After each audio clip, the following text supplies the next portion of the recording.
Bueno, el día de hoy vamos a hablar sobre el tema fractura medial de cadera en paciente joven. Mi nombre es Javier Maya Nieto.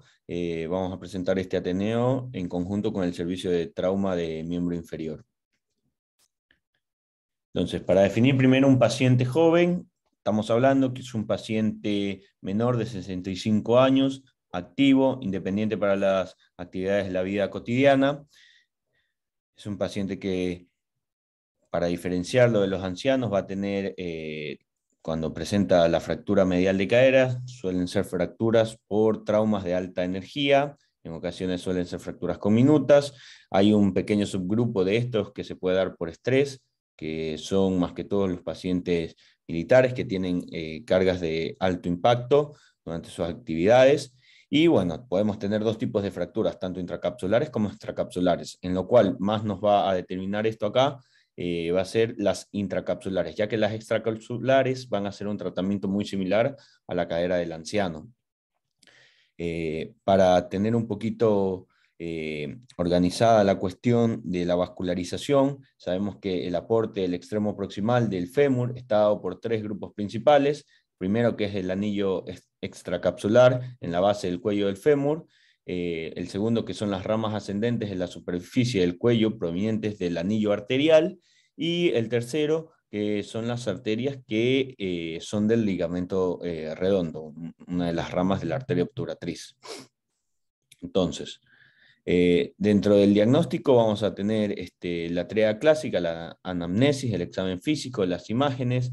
Dentro de la anamnesis vamos a tener el dolor, la impotencia funcional. En los pacientes jóvenes, más que todo, van a ser, como les dije, por traumatismos de alta energía. Los accidentes de vehículos van a ser los que mayormente se van a presentar, o los politraumas. Esto más que todo en pacientes jóvenes de 20 a 40 años. Y también se puede dar en pacientes con traumatismos de baja energía, esto más que todo en pacientes mayores de 50 años, pero que ya tienen una predisposición a tener una mala calidad ósea. Estos más que todo tenemos el ejemplo de los pacientes alcohólicos.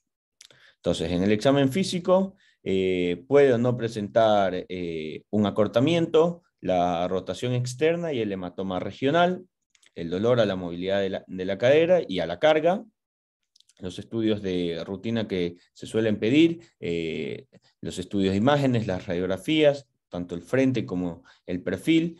En ocasiones también se suele solicitar la tomografía, esto más que todo para constatar en caso de fracturas comminutas o con compromiso de la pared posterior.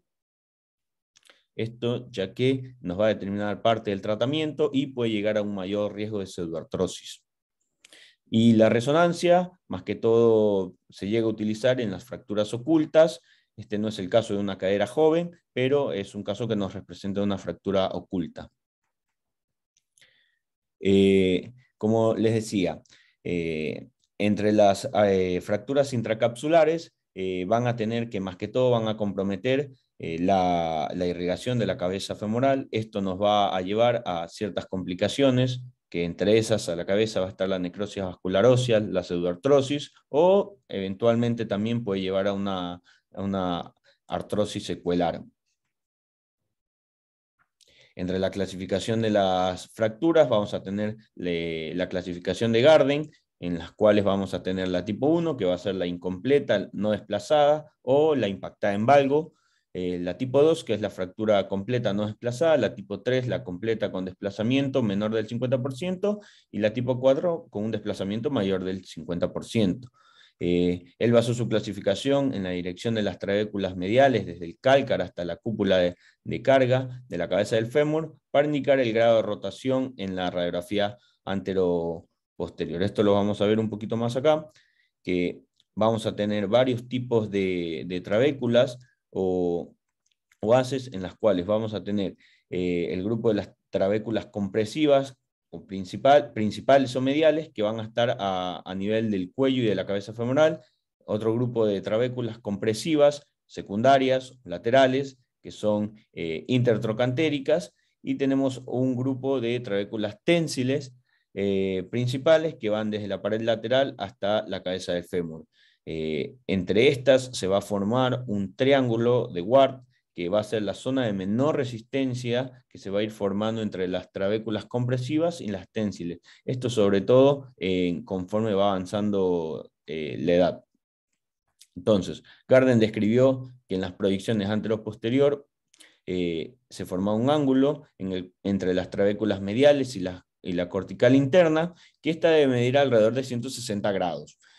En el perfil, alrededor de 180 grados. Entonces, va a haber una menor tasa de necrosis vascular de la cabeza cuando esta angulación va a estar entre 155 y 180 grados.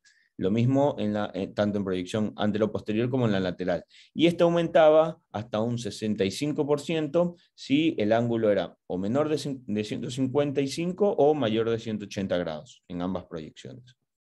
Otra de las clasificaciones que utilizamos es la clasificación de Powell, que esta nos habla de la angulación de la fractura, en el cual se forma entre el trazo de la fractura y una horizontal de la misma. Entonces la tipo 1 va a tener un ángulo de 30 grados, que va a estar más que todo desplazada en valgo. La tipo 2 entre 30 y 70 grados desplazada en varo, y la tipo 3 que va a tener más de 70 grados de desplazamiento, que esta va a ser importante en el tratamiento que le vamos a dar. Para el tratamiento, tanto para las Garden de tipo 1 a tipo 4, el tratamiento se busca siempre la osteosíntesis, sea con tornillos canulados o con un DHS más un tornillo antirrotatorio. En el tratamiento de este, sabemos que los pacientes ancianos en fracturas no desplazadas, el tratamiento siempre es con la fijación interna para evitar el reemplazo articular, mientras que en las desplazadas siempre termina siendo el reemplazo articular el tratamiento. Esto en los pacientes ancianos. En el paciente joven siempre se trata de conservar la articulación, se ve cuál es el beneficio mejor para si una reducción cerrada versus una reducción abierta.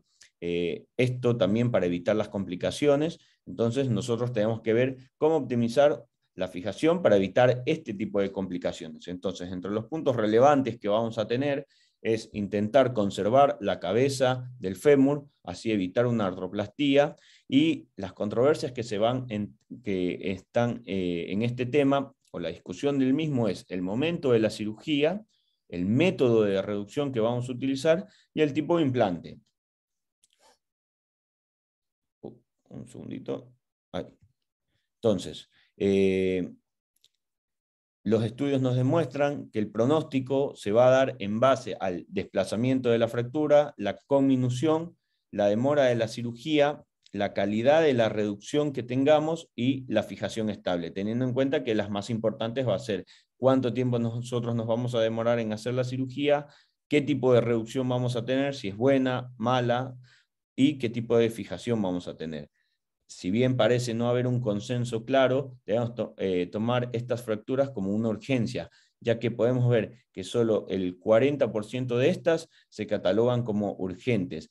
Y asimismo podemos ver que más del 90-91% de estas fracturas resultan operadas antes de las 24 horas. Posteriormente a eso vamos a tener peores resultados. Se busca también que en todos los pacientes tengan un tratamiento quirúrgico, en todos estos pacientes jóvenes. Esto nos va a ayudar a evitar las secuelas como la necrosis vascular, la pseudoartrosis.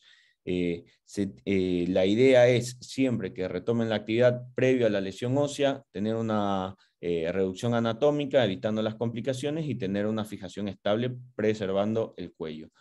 La bibliografía es un poquito contradictoria, ya que no demuestra en ocasiones diferencias significativas entre ambas, aunque basándonos en la evidencia de este metaanálisis, parece demostrar que la reducción abierta aumenta el porcentaje de necrosis avascular. Esto por afectación y compromisos de la cápsula. Tenemos también este otro estudio en el cual no hay mayores diferencias entre las complicaciones que se presentan. Pero independientemente del método que utilicemos para la reducción, sea una reducción cerrada o sea una reducción abierta, lo que uno debe siempre obtener es una correcta reducción. Entonces, para nosotros más o menos decir una correcta reducción, ¿qué tenemos que evitar? Evitar el varo, evitar la caída hacia posterior, la pérdida del offset, y hablamos también de que tenemos una reducción correcta o aceptable cuando tenemos un ángulo cérvico-diafisario entre 130 y 150 grados con una anteversión de 0 a 15 grados. ¿Cómo lo vamos a hacer? Inicialmente con una reducción cerrada, la de Whitman, que es la tracción sobre el miembro en extensión, seguido de rotación interna en extensión y abducción, seguido con la rotación interna, en el cual vamos a fijar la extremidad normal al soporte del pie, la extremidad fracturada se une al soporte en rotación externa, se separa a 20 grados y se aplica tracción suficiente para recuperar la longitud normal. La extremidad rotada internamente hasta que la rótula apunte a una rotación interna entre 20 y 30 grados. La de Ledbetter, que describió esta técnica de manipulación con la cadera en flexión en 90 grados, el muslo rotado interno y tracción en el eje. Un segundo. Cuando tenemos también falla en la reducción cerrada, la reducción abierta es otra de las opciones. Se puede utilizar cualquiera de los abordajes ya conocidos. Un abordaje anterolateral o los abordajes anteriores también son de los más utilizados. Cuando realizar la reducción, como ya lo dijimos previamente, bueno, en este estudio se tomaron 492 estudios en este metaanálisis, en los cuales se eligieron 7 por ser los adecuados, y de los cuales estos se subdividieron 4 grupos. De estos 4 grupos, el primero hacían tratamiento antes de las 6 horas y después de las 6 horas. El segundo hacía un tratamiento antes de las 12 horas y después de las 12 horas. El tercero antes de las 24, después de las 24. Y el cuarto grupo antes de las 6 horas y después de las 24 horas. De estos no se evidenció que hubo... se evaluó la necrosis avascular, no se evidenció que haya una diferencia significativa. Lo que sí se evidenció fue la tasa de pseudoartrosis, en el cual hubo menor tasa de pseudoartrosis o menor incidencia cuando fueron tratados antes de las 6 horas, pero este triplicaba su riesgo cuando pasaban las 24 horas del tratamiento. Así que, como indicación, daban que el tratamiento sea preferiblemente antes de las 24 horas. ¿Qué tipo de implante utilizar? El tipo de implante que utilicemos siempre es buscar una reducción anatómica, una fijación estable. Podemos utilizar tantos tornillos canulados o DHS. La base del tratamiento se basa, como lo dije, en la reducción anatómica y la fijación estable. Más que todo se utiliza el DHS con un tornillo antirrotatorio en las fracturas de Garden tipo 4. Los tornillos canulados podemos utilizar 2, 3 y hasta 4 tornillos paralelos. Los 3 tornillos los utilizamos en forma de V invertida. Esto es importante saberlo, ya que es un implante de bajo costo, que utiliza un bajo tiempo quirúrgico, tiene una baja pérdida de sangre. La configuración de estos, como le dije, es en V invertida, y utilizamos un cuarto tornillo, más que todo cuando tenemos la conminución posterior. También para las Powells tipo 3, como los dije, utilizamos el DHS junto con el tornillo antirrotatorio. Cómo colocar los tornillos, idealmente paralelos, para permitir la compresión. Podemos utilizar inicialmente colocar las clavijas, posteriormente colocamos los tornillos. El límite de entrada va a ser el trocánter menor, esto para evitar las fracturas subtrocantéricas, y de ahí inferior sobre el cálcar para evitar el desplazamiento en varo. Ahí. Perfecto. El orden establecido que vamos a usar para la colocación de de los tornillos va a ser el inferior, inicialmente, que vamos a colocar, como lo dije, sobre el cálcar, para así evitar el desplazamiento al varo. Posteriormente, el póstero superior va a ser el segundo que colocamos, y posteriormente el ántero superior. Entonces, ¿qué características tiene que tener? El canulado inferior tiene que ir 3 milímetros por la cortical posterior para así evitar el desplazamiento. Tienen que ir hacia 5 milímetros subcondrales, y siempre tienen que ser guiados por radioscopía para así evitar una protrusión de la cabeza. Estos pueden darse la protrusión hasta en un 8% del mismo. Se utilizan tornillos canulados de rosca parcial de 6,5. Nunca utilizar los tornillos canulados de rosca completa. Y al final se da la compresión secuencial. Como lo dije, utilizamos un tornillo, un cuarto tornillo canulado, más que todo cuando tenemos afectación de la pared posterior y tenemos una conminución de la misma. El manejo posoperatorio es de una carga inmediata, más que todo en fracturas no desplazadas. La marcha con andador es bien tolerada, y cuando tenemos fracturas desplazadas se indica la descarga, la no carga, hasta las 6-8 semanas. Y cuando utilizamos nosotros también el DHS con el tornillo antirrotatorio, primero tenemos de que es un tratamiento percutáneo, se coloca el tornillo cefálico más inferior, subcondrales, se utiliza la clavija del antirrotatorio y se pone una placa entre 2 a 4 orificios. Y tener en cuenta de que el tornillo antirrotatorio tiene que ser 10 milímetros menor al tornillo cefálico. El postoperatorio del mismo es con una carga inmediata desde el siguiente día. Dentro de las complicaciones que tenemos este estudio en el cual nos muestra que, que fueron tratados pacientes de 16 a 60 años con fractura medial de cadera, tratados con osteosíntesis interna, y que hayan tenido al menos una complicación. Podemos ver de que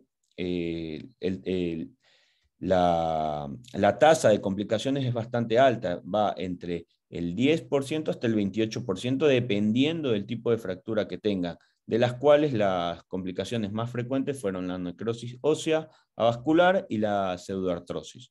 Y también se presentó la fractura subtrocantérica por pérdida de la osteosíntesis.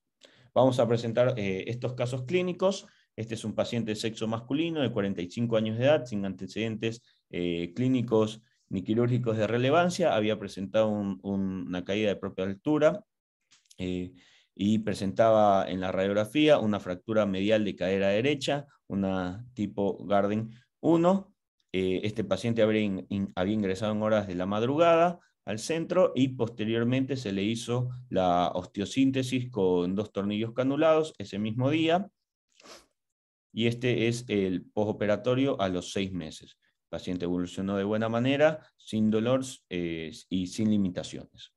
Tenemos este otro paciente, que es un paciente de sexo masculino de 63 años, sin antecedentes clínicos ni quirúrgicos de relevancia. Había presentado una caída de propia altura de 3 semanas de evolución en otro país, en el cual no le habían diagnosticado la fractura. En la radiografía se puede constatar que presenta una fractura medial de cadera izquierda, una Garden tipo 2, con compromiso posterior. Podemos ver, el paciente había acudido a nuestro centro deambulando con muletas, con dolor, con limitación. Se le solicitó la tomografía, donde se puede observar la conminución de la pared posterior de la misma.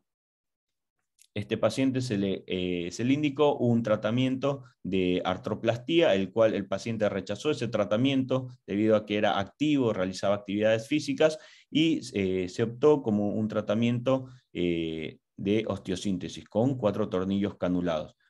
Este es el postoperatorio inmediato, y este es el postoperatorio al año. El paciente posteriormente evolucionó de buena manera, sin dolor y sin limitaciones. Y esta es una paciente de sexo femenino de 61 años, sin antecedentes clínicos ni quirúrgicos de relevancia, había presentado una caída de propia altura sobre miembro inferior izquierdo, presentaba una fractura medial de cadera, una impactada en valgo, se le hizo la osteosíntesis antes de las 24 horas, este es el posoperatorio inmediato, y este es el posoperatorio al año. La paciente evolucionó de buena manera, sin dolor, sin limitaciones. Entonces, dentro de las conclusiones tenemos que la cirugía debe realizarse preferiblemente antes de las 24 horas para prevenir las complicaciones. Lo más importante es realizar una reducción anatómica, una fijación estable.